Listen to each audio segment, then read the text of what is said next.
In this video, we will present the shaping tools. You can find the available shaping tools under the Shaping section on the standard toolbar.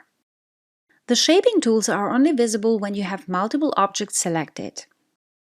Click on the shaping icon to view the available tools.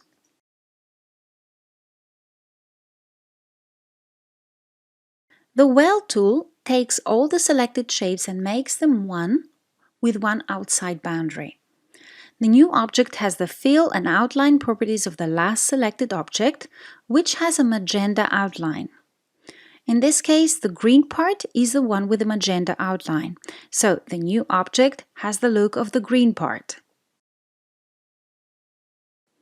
Now, if we select the objects in a different order, the red part will have the magenta outline, so the new object will have the properties of the red part.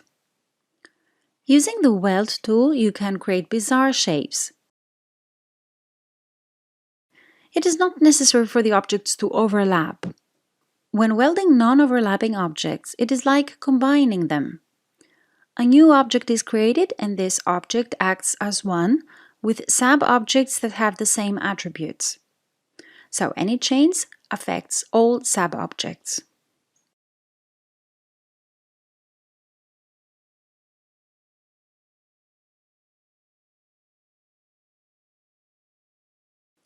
In this case, you can also separate them using the break apart option. The produced objects will retain the same attributes. Using trim, you can create holes on objects and reshape them by moving parts. You can only trim objects that overlap partially or entirely. Let's make a hole on top of the circle. The object that is underneath will be trimmed. The area that was covered by the symbol was removed from the circle. Trimming objects is an easy way to create bizarre vector designs.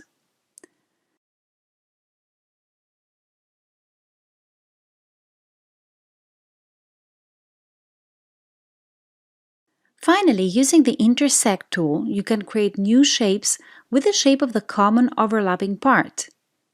Select these two drops that are overlapping and choose the Intersect tool. Now a new object will be created with the size of the common area of the selected objects.